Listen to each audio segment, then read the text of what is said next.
Je disais que Une discussion commence par les définitions et je voudrais être très précis dans la définition. Chaque fois que je dis en Afrique que je travaille sur l'esclavage, tout le monde croit que je travaille sur les traites esclavagistes. Et pense que je travaille sur les personnes qui ont été enlevées en Afrique et amenées en Amérique ou amenées dans le monde arabe, qui est la traite transsaharienne.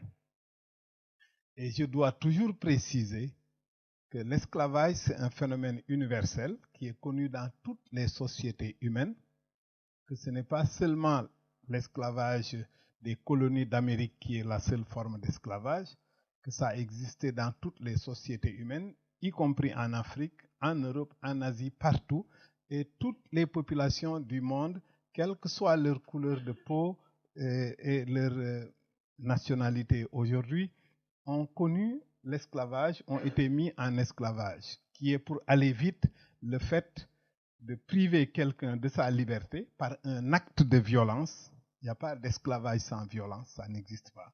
On est arraché à son terroir, à son lieu d'habitation et amené ailleurs. On ne peut pas être esclave chez soi. L'esclave, c'est l'étranger absolu. Il est toujours un migrant.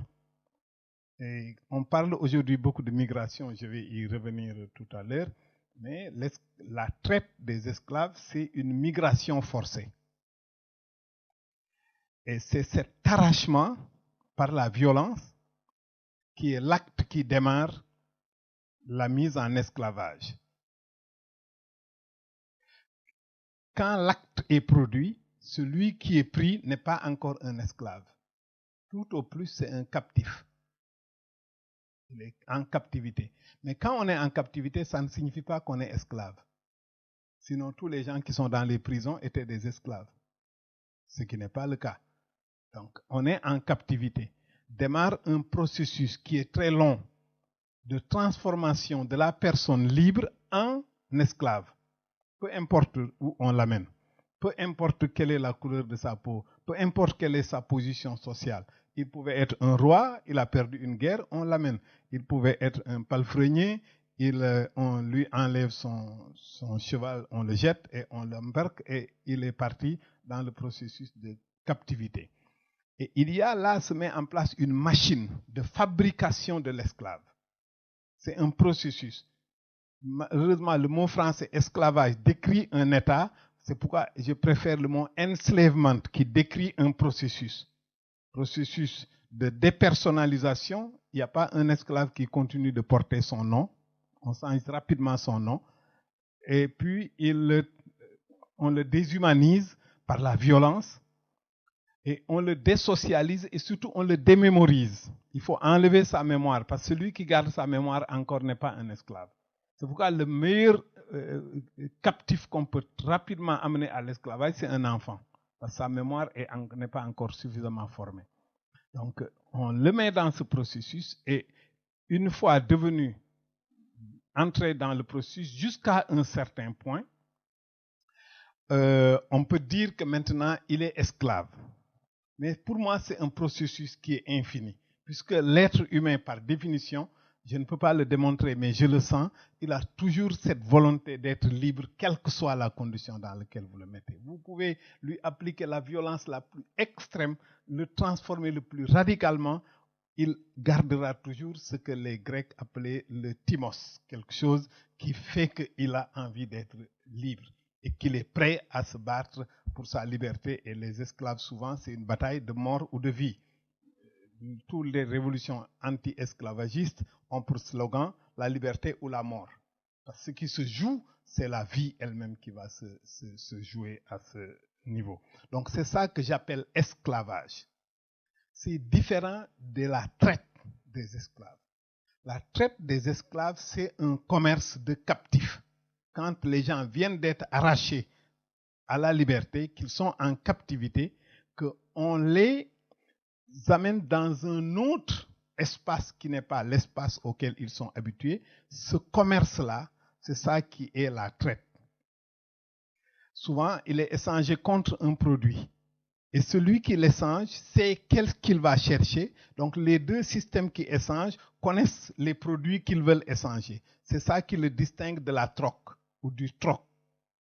En français, les deux genres existent, la troque et le troc. Et dans le troc, ce n'est pas parce qu'on échange des produits, c'est parce qu'on ne sait pas quel produit on va chercher au départ. Donc on va faire le commerce, on a des produits, on va chercher des produits, peu importe le produit qu'on rencontre, on le prend. Sa différence avec la traite, c'est que dans la traite, on sait quel est le produit qu'on va chercher.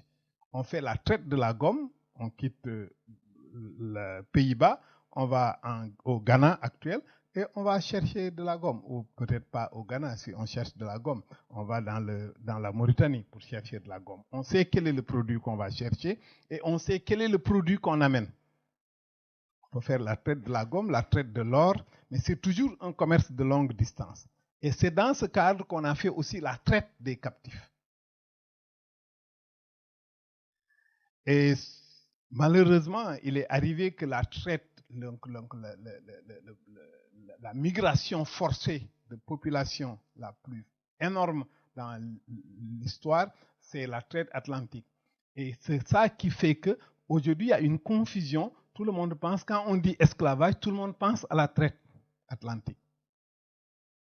Si quelqu'un est capturé au Fouta, on l'amène à Gorée, il échappe et arrive à retourner au Fouta, il n'est pas un esclave. Il retourne dans son statut. À l'embouchure du fleuve Sénégal, un décor onirique que les Français ont surnommé Saint-Louis. Coincée entre l'Atlantique et le fleuve Sénégal, la ville s'est construite sur 3 visions. 3 imaginaires empreints d'une certaine nostalgie. Là-bas en face, on aperçoit la langue de Barbarie. C'est sur cette bande de sable entre le fleuve et l'océan que s'est construite Saint-Louis. Guet-en-Bar est le quartier des pêcheurs. Ici s'entassent plus de 20 000 personnes. Une enclave située face à la Saint-Louis coloniale et de l'autre côté de la rive africaine. Une Saint-Louis africaine. Je suis un griot. Le griot, c'est comme le sorte un troubadour, un messager qui détient un petit peu l'histoire de notre continent. Gardien de la tradition orale, Ablaye Sissoko s'imprègne de l'histoire qui transpire des murs. Voilà. Ici, on ressent l'esclavage, mais ça fait partie de notre histoire aussi. C'est plein d'émotions aussi, hein? Jusqu'au 19e siècle, Saint-Louis est un port d'embarquement dans la traite négrière. Alors ici, bon, vous voyez le quai qui est remplacé maintenant, c'est là où les chaloupes arrivent. La chaloupe de Gorée arrive de nos jours. Ben là, à l'époque, il y avait un pont en bois. Ici, on est en quoi? 1839. Vous avez en colonne les références iconographiques. Et donc, on fait de la petite réparation navale sur l'île aux chaloupes. C'est le nom que les Hollandais lui ont donné aussi. Alors, j'ai oublié de vous dire que Gorée s'appelle Gorée parce que les Hollandais ont trouvé que c'était une bonne rade, good rad, bonne rade. Voilà, donc c'est le nom. Les Français ont transformé le nom en Gorée plus tard. Mais Gorée veut dire donc bonne rade. Alors c'est une bonne rade, mais c'est une mauvaise affaire pour contrôler la côte d'Afrique de l'Ouest, parce qu'il n'y a pas d'eau, il n'y a pas de pâturage, c'est tout petit. C'est pour ça que les Portugais, dès le 15e siècle, vous l'avez vu, même le 16e siècle, ont abandonné Gorée et ont choisi le Cap Vert. Voilà, donc c'était très facile pour les rois du Sénégal de couper l'alimentation en nourriture en eau, et ils faisaient plier les Français ou les Anglais assez rapidement. Voilà, donc ça n'a jamais été une place forte qui pouvait permettre de contrôler toute la côte d'Afrique de l'Ouest, si ce n'est dans les rêves de cartographes, mais dans les faits, ben non, voilà, donc ils n'ont pas pu. À l'île de Saint-Louis, quand on traverse le fleuve, c'est une autre histoire qui défile, celle de la colonisation. Saint-Louis fut la capitale de l'Afrique occidentale française. Les signares, qui étaient-elles? Eh bien, c'était des matriarches qui ont réussi à créer une micro-civilisation métisse, enfin mulâtre. Donc elles régnaient sur leurs enfants, leurs maris, etc. Et elles ont développé un système économique qui s'est construit autour de la traite de la gomme, de l'or, de l'indigo et de nombreux petits services comme la charpenterie, la maçonnerie, etc.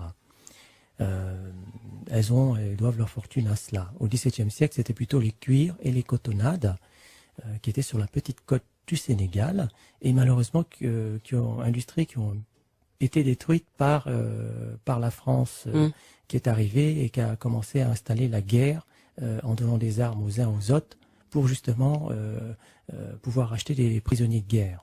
Alors, la France est bien avant cela aussi, puisque ces signares sont nés justement, on les appelle les signares. En fait, c'était en fait des métis nés de relations entre des Français, c'est bien ça? À l'origine, ce sont des Juifs portugais qui sont des Juifs portugais en partie, et puis d'autres aussi issus de familles modestes qui ont fui le Portugal et qui se sont installés sur la côte du Sénégal, qui n'intéressait pas du tout le Portugal à l'époque, puisqu'ils allaient directement en Sierra Leone pour acheter des épices pauvres et des esclaves. Et donc ces chrétiens et juifs portugais se sont installés sur la petite côte du Sénégal et là ils se sont mariés à des femmes sérères ou à des filles du roi du Sine Saloum. Donc ils ont développé très rapidement un artisanat en utilisant justement les savoir-faire locaux, un artisanat qui était basé sur la production massive de cotonnade, donc à base de coton et avec l'aide de tisserands, et ils ont inondé toute la région d'Afrique de l'Ouest avec cette petite industrie, on peut dire ça, artisanale qui commençait à se développer, plus des cuirs. Ils arrivaient à exporter avec leurs enfants donc mulattes, donc les signares, qui s'appelaient à l'époque signara au XVIIe siècle, qui veut dire señorita ou madame. Ils arrivaient à inonder toute l'Afrique de l'Ouest de cotonnade et la Hollande de cuir, c'est-à-dire de cuir de peau pris sur les animaux, jusqu'à 100 000 cuirs par an. Dites-moi Franck Ferrand, on négociait quel genre de produits dans les pays d'Orient à l'époque? De toutes sortes de produits auxquels les Français vont finir par s'habituer. On rapporte d'Inde de la soie, du thé, des épices, autant de belles, de bonnes choses qui au XVIIe siècle sont encore évidemment des signes de richesse, des signes de grande aisance. Toutes ces marchandises, elles débarquent au siège de la compagnie qui va être fondée à Port-Louis, dans le Morbihan, 2 ans plus tard. Et juste en face, vous savez, il y a un chantier naval où on est en train de construire un énorme navire qui s'appelle le Soleil d'Orient, que toute la population a surnommé l'Orient.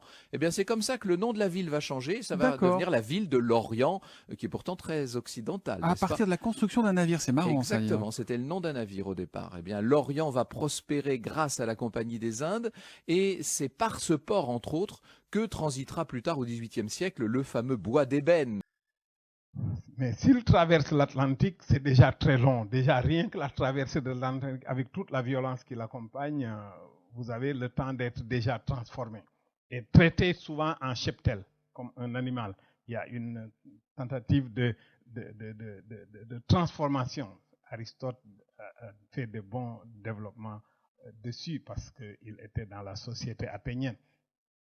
Que c'est un esclave, c'est un animal assez particulier parce qu'il parle. Donc, c'est toujours difficile de le transformer en captif, en esclave, mais on peut y arriver. Donc, c'est ça, cette différence-là, je voulais vraiment l'établir. L'esclavage, c'est pas la traite des esclaves. C'est ça qui fait que un Africain peut mettre en esclavage un autre Africain. Un Européen peut mettre en esclavage un autre Européen. C'est arrivé. C'est la forme la plus répandue de mise au travail des humains dans l'histoire de l'humanité. Le travail libre, c'est né hier soir à l'échelle de notre histoire.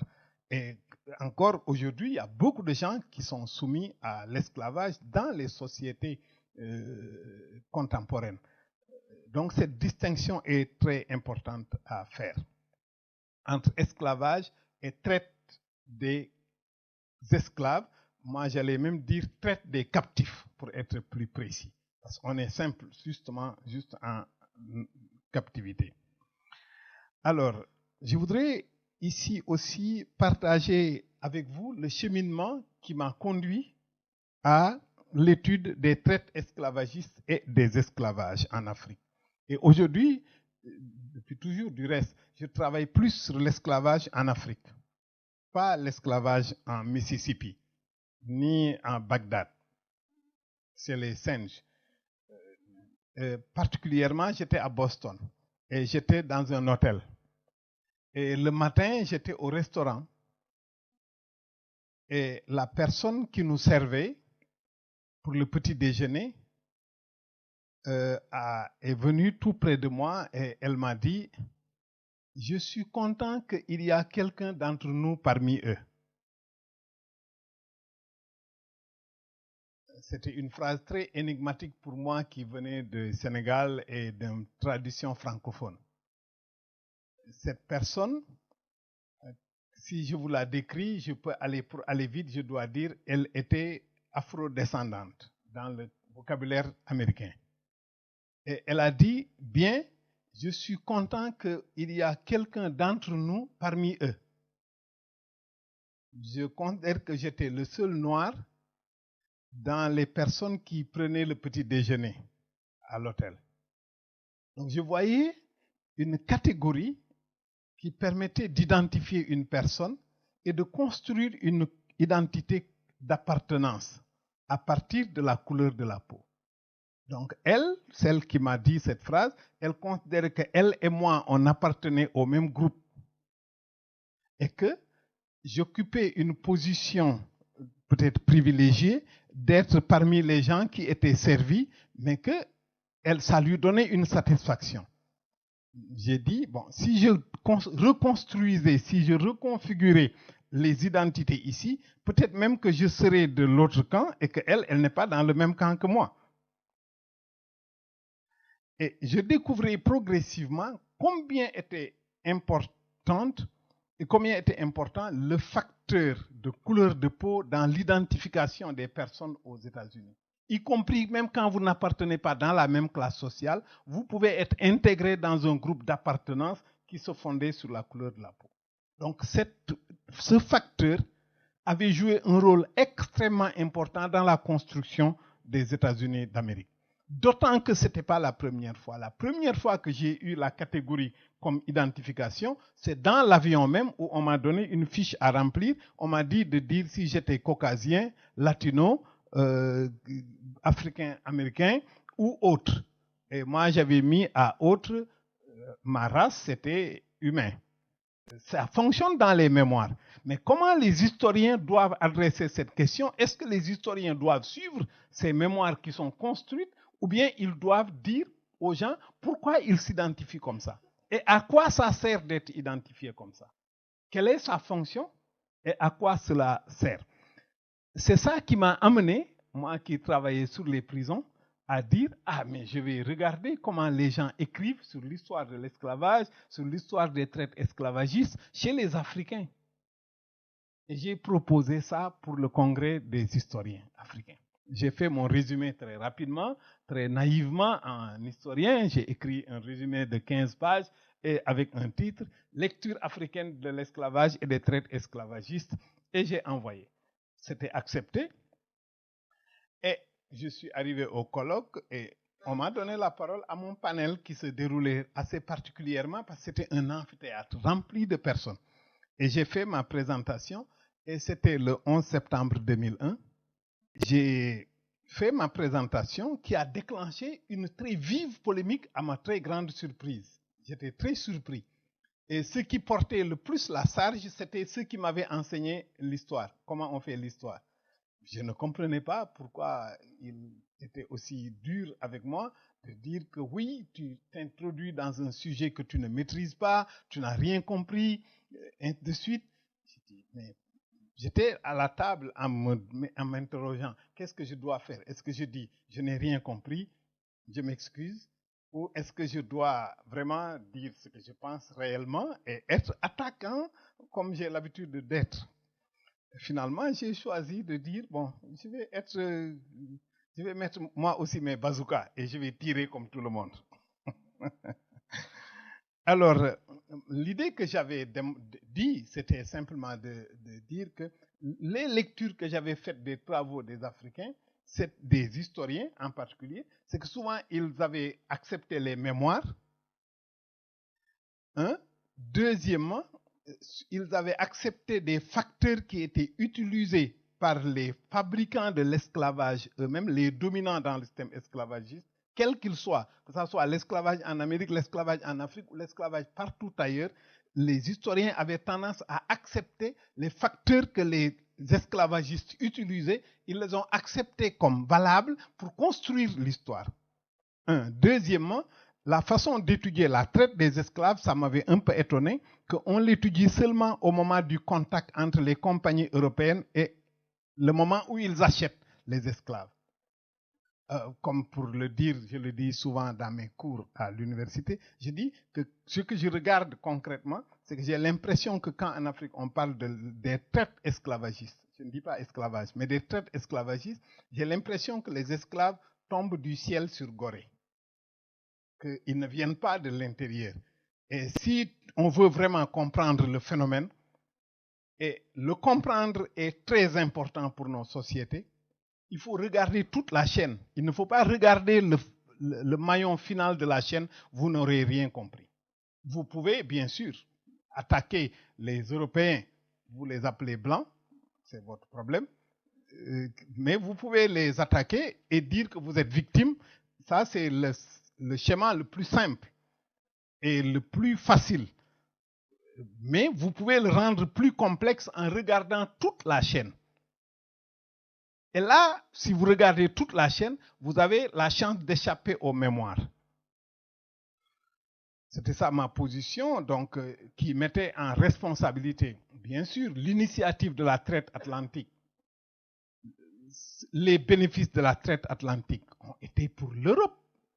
C'est les compagnies européennes, pas tous les Européens qu'on va mettre dans la catégorie de blancs ou de je ne sais pas quel facteur naturel pour les définir, qui sont en responsabilité, mais il y a des Européens qui ont eu l'initiative en organisant avec la naissance de l'économie mercantile et un système qui s'appelle capitalisme, à initier un phénomène nouveau qui démarre au XVe siècle et qui arrive sur les côtes africaines.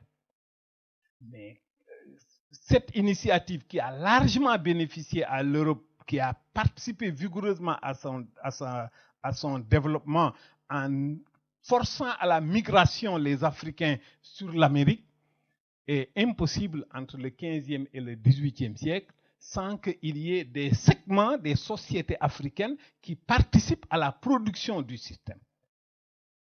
S'il n'y a pas des Africains qui participent à la production du système, le système ne peut pas marcher. Et ces Africains, ils ne le font pas parce qu'ils sont ignorants, ils ne le font pas parce qu'ils sont faibles, ils le font par une lecture très claire de leurs intérêts, puisque les sociétés africaines sont aussi complexes que les autres sociétés.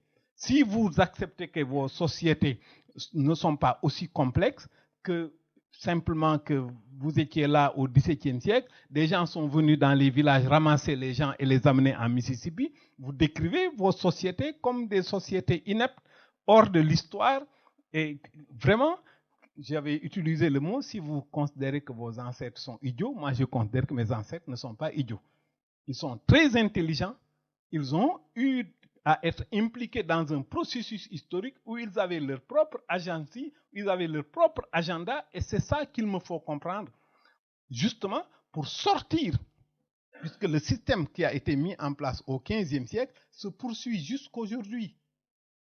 On dit souvent que l'histoire éclaire le présent. Dans le cas de la traite, parfois c'est le présent qui permet même de comprendre la traite. Il faut bien regarder les sociétés africaines contemporaines dans leur rapport à l'Europe.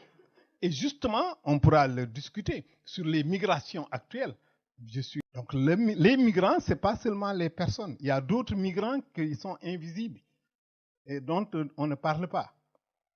Et ces migrants-là actuels, ce qui se passe actuellement permet de bien comprendre ce qui s'est passé entre le XVe et le XVIIIe siècle. Le lien entre ces multinationales et les élites africaines actuelles, et le modèle d'économie de prédation qui est produit dans les sociétés africaines contemporaines, qui fait que les ressources de ces sociétés sont capturées et extraites du continent, comme la force de travail était extraite du continent,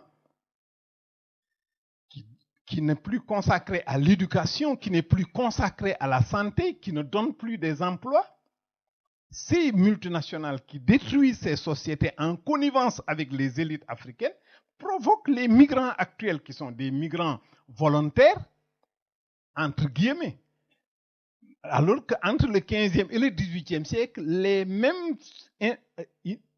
même capital et compagnie européenne arrivent sur les côtes africaines, s'accordent avec des élites africaines, pas toutes les élites, hier comme aujourd'hui, pour provoquer une migration forcée en rapport avec les transformations de l'économie mondiale, avec les transformations qui se déroulent autour de l'Atlantique et qui construisent notre monde actuel. Donc, pour bien comprendre l'ancien monde, il faut regarder le monde qui est à nos pieds. Malheureusement, on le regarde en nous enfermant dans des frontières nationales qui ne permettent pas de les comprendre. La même chose, dans l'ancien temps, les définitions des gens, les facteurs qui sont utilisés pour les définir sont des facteurs mémoriels et les historiens, je pensais, ne les avaient pas suffisamment attaqués pour les déconstruire et permettre de les comprendre. Il y a eu une connivence entre compagnies européennes et segments des élites africaines pour que la traite soit possible. Je ne dis pas l'esclavage, la traite soit possible. Que des Africains capturent d'autres Africains, les acheminent sur la côte et les vendent à des Européens. Et les compagnies européennes vont construire avec leurs intellectuels une catégorie qui est la catégorie d'êtres noirs pour justement camoufler le phénomène historique devant lequel on était placé. Et je vais revenir sur ces catégories de couleur de peau, comment ça a fonctionné et comment ça fonctionne et qu'est-ce que cela signifie pour moi. Tout de suite, quand on a fini le panel, je suis sorti, j'étais bien fâché. Et des Européens, je dois dire même peut-être des Blancs, sont venus me voir dans mon coin. J'étais seul, mais vraiment furieux contre tout le monde. Et ils m'ont dit, je vous félicite, vous êtes très courageux de dire ce que vous avez dit. Je pense la même chose, mais je n'ose pas le dire parce que si je le dis, on va m'accuser de raciste. Et des Africains, donc des Noirs, j'utilise leur catégorie, sont venus me voir dans mon coin et m'ont dit, mais non, ne te fâche pas, tu as raison ce que tu dis. Mais il ne faut pas le dire devant les Blancs. Moi, tout de suite, dans ma naïveté, j'ai dit, mais où sont les historiens? Parce qu'on ne peut pas se définir en noir et blanc quand on veut étudier un phénomène. On se définit en historien, on se définit dans les sciences humaines, c'est ça qui nous réunit. Ce n'est pas la couleur de notre peau qui nous réunit. Et j'ai décidé à partir de ce moment de travailler sur le sujet. Et j'ai décidé depuis lors, parce que pour moi, c'était un enjeu extrêmement important. Et c'est ce processus qui m'a amené à questionner les mémoires, comment on se représente soi-même dans cette histoire et qui est le producteur de ces facteurs identitaires et quel effet cela a dans l'écriture de l'histoire. Moi, j'ai pensé qu'il faut inverser la perspective pour considérer que ce qui est advenu en Libye comme un laboratoire qui est comparable à celui des chimistes ou des physiciens dans notre quête de compréhension du passé et du passé de l'esclavage et des traites esclavagistes. On a pensé que c'était des survivances de pratiques d'un autre âge. Je me suis posé la question, en est-il réellement ainsi ou cherchons-nous à nous voiler la face? Le présent libyen, loin d'être un cas isolé, on peut penser aux mines, aux plantations, aux guerres civiles, grandes consommatrices de main-d'œuvre servile infantile en Afrique et ailleurs dans le monde, éclairent d'un jour nouveau les traites esclavagistes et les esclavages du passé. Bien sûr, ce n'est pas le même phénomène, les contextes historiques sont si radicalement différents qu'aucun historien n'aura la naïveté de croire que c'est le même trafic qui se reproduit sur des siècles de distance. Je ne vais pas vous faire de longs développements sur la période saharienne ou sur juste vous dire que cette période a duré 12 siècles, a concerné quelque chose comme 7 à 9 millions, les chiffres varient. Cet héritage est très peu interrogé puisqu'il interpelle bien sûr des mémoires et des connivences de rapports entre l'Afrique subsaharienne et le monde arabe dans la période des luttes anticoloniales. C'est pourquoi il y a eu un silence des historiens africains comme des historiens arabes sur la traite transsaharienne. Et ici, il est important de revoir comment les Africains entrent dans l'écriture de l'histoire. Ici, quand je parle d'histoire, c'est l'histoire universitaire, et particulièrement dans le monde francophone.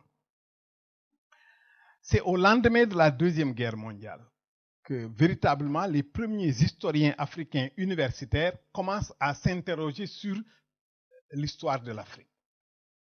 Jusque-là, la colonisation a eu comme justificatif de sortir l'Afrique des sociétés qui ont une histoire.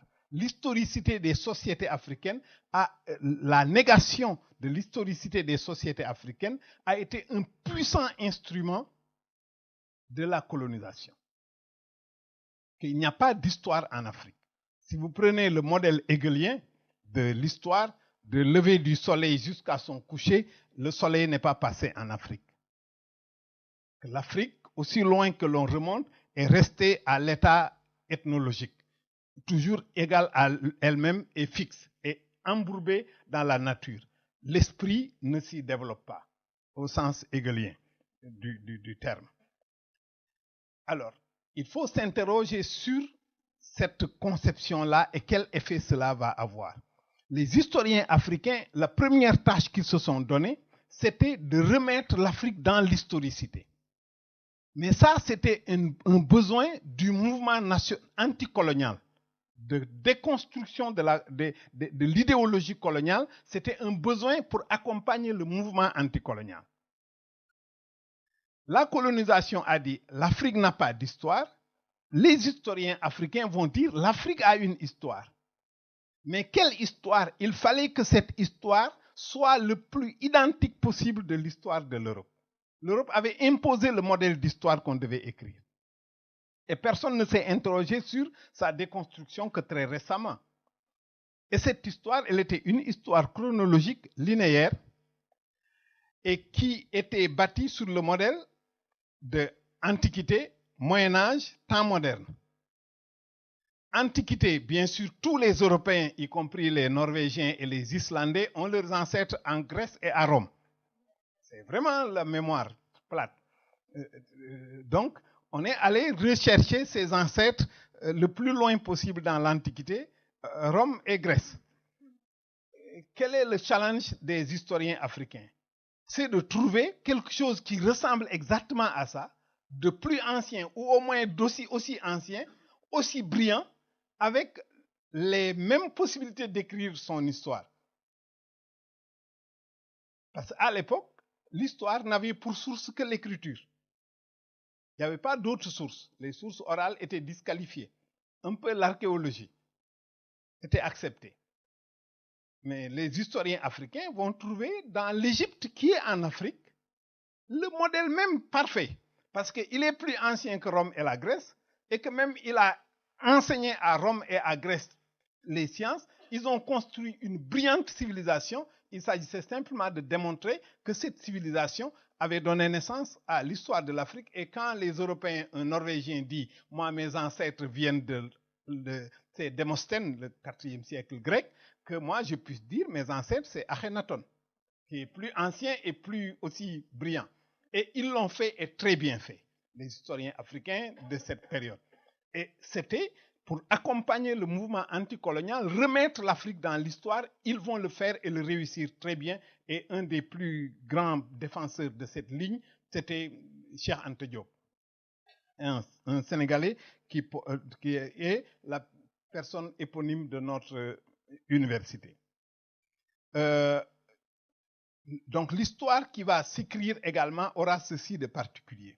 Dans l'historiographie européenne ou l'idéologie européenne, quand on rencontre en Afrique quelque chose de brillant, comme construction historique ou civilisationnelle, on va dire il faut chercher qui est le migrant qui a fait ça. Soit c'est un Phénicien qui est venu ici, mais ce n'est pas possible que ce soit les Africains, puisque les Africains, ils ne peuvent pas faire ça. Vous découvrez Zimbabwe, il faut trouver quelqu'un qui est étranger à l'Afrique qui l'a fait, mais pas les Africains. Vous trouvez les civilisations de la boucle du Niger, du Ghana au Mali, à Sanghaï. Non, ce n'est pas possible que les Africains aient pu construire quelque chose d'aussi bien organisé et institutionnellement bien organisé, où tous les témoignages s'accordent pour dire que c'était des empires où régnait la paix et le commerce était florissant et tout, il faut chercher l'origine étrangère de ça. Et quand ils trouvent quelque chose qui est négatif, oui, ça c'est les Africains. C'était l'idéologie coloniale. Les historiens qui accompagnent le mouvement nationaliste vont prendre exactement le contre-pied. Quand ils voient quelque chose qui est très négatif, il faut chercher les origines étrangères. Et ça a été quelque chose qui a impacté l'écriture de l'histoire. Et pour venir à notre sujet qui est l'esclavage et la traite des esclaves, l'Europe qui prend l'initiative de la traite va trouver quelque chose de génial comme instrument idéologique de légitimation de la traite des esclaves. Bien sûr, l'opinion européenne, et particulièrement au XVIIIe siècle, portée par les Lumières, il faut quand même lui trouver quelque chose de crédible pour pouvoir l'amener à accepter la traite des humains. C'est une Europe chrétienne quand même. Donc, si ces gens sont des êtres humains qui peuvent participer à la rédemption du Christ, ce n'est pas possible.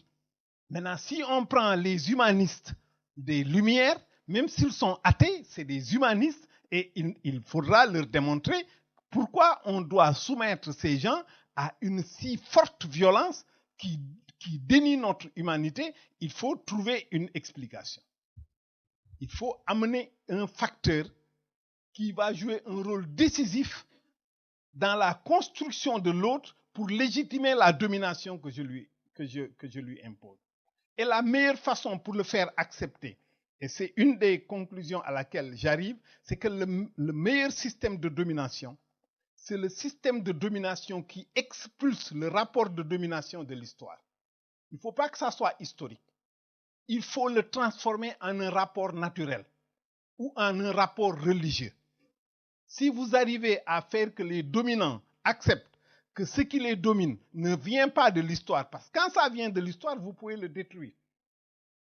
Vous avez été dominé historiquement. Si vous réunissez les conditions qui est capable de détruire le système historique qui vous a mis dans la situation où vous êtes, vous vous libérez.